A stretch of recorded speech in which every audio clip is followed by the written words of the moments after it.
got big here too. But I was amazed that, like I told you, the Ultraman had a really high rating on Netflix and stuff. The movie. And the show. The anime. Yeah, the newer show. The anime. Yeah, I watched a little. I've watched a little bit of it. Also, there was like a live action show too. So there was on Netflix. Yeah, because the older live action shows don't score as well, but the newer ones, I was like, I don't know, it's pretty high. Steve, full-time slave to the man, sometimes comic book artist, and you're watching Council of Comics. I don't know, it seems pretty high actually for Ultraman. I watched the newest show that they had this year, Ultraman Arc. Mm-hmm. I watched that on YouTube from start to finish. That started back last summer and it just ended. And then there's a movie coming out. I don't know if hoping we're gonna get it here in the States. I don't know. It's in Japan like next month. But that's how it is. Every year there's like a new iteration of it. Ultraman. There's just a new version of Ultraman every year. But the one on Netflix is an animated. There's a movie, like an animated movie that's almost like a Pixar movie. And that I think is the next set of the card game. Yes. It looks very much like that Ultraman. They had that version at New York Comic Con with the little baby kaiju. Yeah. It was just like in a big blow up like costume or whatever. It looked like like one of those dinosaur costumes that you see people wearing. Yeah. It was like that. It was pretty funny. But the movie's very well done. So the card game is something that they're really pushing.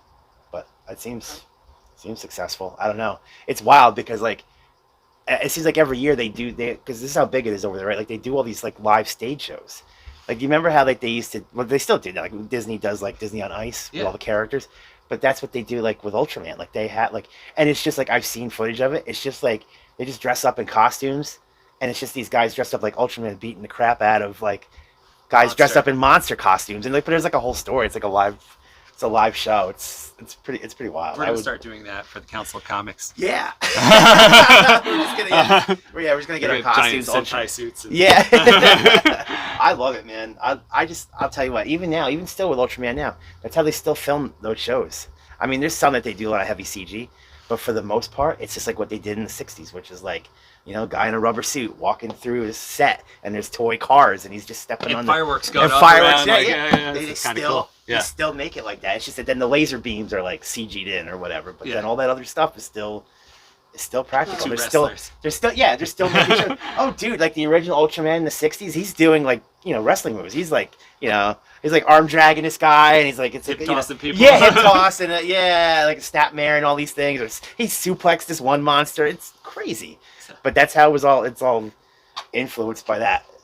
And the one that I was always curious about why he was so popular, because I kept hearing about this, was Ultraman Zero. He's like right there on that box. Yeah, Ultraman Zero. And I figured it out when I started watching some of his shows. It's very heavily like martial arts influence. Like he's the one who's like the most, you know what I mean? Like you can see it's all instead of like just like wrestling brawl. Like it's like he's doing like legit martial arts moves. He's like one of the more popular versions of Ultraman over there right now. He's been around for a couple decades actually, I think, but there's just so many. I'll be dead before I can watch. Yeah, I'll be dead before I can watch them all. But it's cool. I do like the character a lot. Did you finish the Marvelverse Ultraman? The miniseries? Yeah, it hasn't finished yet. No, I mean, yeah. But I'm caught up on that. Yeah, no, that's really well done too. They've actually done a really good job with those Marvel miniseries, because those guys that are right now, I think they're the same ones that did the Power Rangers. Oh, okay. Kyle Higgins. Yeah. That's what, Massiverse, right? He's doing Radiant Black and which are very Power Rangers-esque. Right, but he knows that whole like what they call tokusatsu. That's that whole like genre over there in Japan of like the Power Rangers and Godzilla, like all these things that are all like in costumes with a high, like a decent budget or whatever for special effects. That's what you call that whole genre. And those guys know, like they know their Ultraman lore, so they've really kind of created this comic book version that kind of harkens back to like the original like Ultraman, but then also with enough of a modern twist on it. It's very well done, and they did a really good job bringing the Marvel characters into it. And of course, like you have to do Galactus. Yeah, I mean that's be like their kaiju, right? Yeah, like I mean you have to do that. Giant man. Yeah, but then at the same time, right now there's also at the same time they're doing a manga over in Japan that is Ultraman Spider-Man teaming up. Okay. And But that's it's a Japanese Spider-Man. no, it's It's not. like It's Peter not Parker It's not. Spider-Man. It's not Spider-Man. No, Yeah. it's Peter Parker Spider-Man. And in that one, he and Ultraman are teaming up to fight Doctor Doom and another kaiju. That's been an interesting story too. That's only digital right now, but in the summer they're going to release a print copy that you'll be able to sell here in the store. Yeah, Cool. That'll be like in June. Well, or they did something. like the X-Men manga, so yeah, they released Yeah, that. Viz is doing a lot of. Viz got some kind of deal with Marvel, and they've done quite a few Marvel manga. Like they re-released that Wolverine Snicked. Remember that from like the. But then they also have done like new ones. They did a Spider-Man called Fake Red, I think it was called, and that one was interesting. And then they did what else have they done? X-Men. They did that, yeah, but that's a reprint. But they've done new ones, and actually, I think there's the Deadpool one is pretty popular. Yeah, the Deadpool manga is pretty popular, and I think they've got a few more coming out this year. They've got another Spider-Man. That seems I guess that's probably the obvious one to do. Always, you know what I mean? Also, I'd like to see them do Japanese Spider-Man in manga style. It's like, you know what I mean? That to me is just a given. Who has the rights to that? I think it's the problem, right? Like, it's not Marvel, I guess. Didn't Toho do that Spider-Man? I think, right? Maybe they don't want to, like... I don't know. Yeah. It seems weird to me, because I remember we were talking about it once, right? They, like 10 years ago, Marvel had them all up on their website. They put every episode, and now you can't. But you can only watch them for, like, that day. Yeah, it was like... Maybe maybe it was an anniversary or something. I don't know. I feel like... like I have like a shirt with that Spider-Man on it, and like if I wear it out, people will be like, "Oh yeah," like I know that, you know what I mean? Like people know it. Yeah, but then there's like no way, there's no way to watch it. Yeah, you don't want to buy the Blu-rays. No. But the irony is that my understanding is that was like one of the first shows that was like that.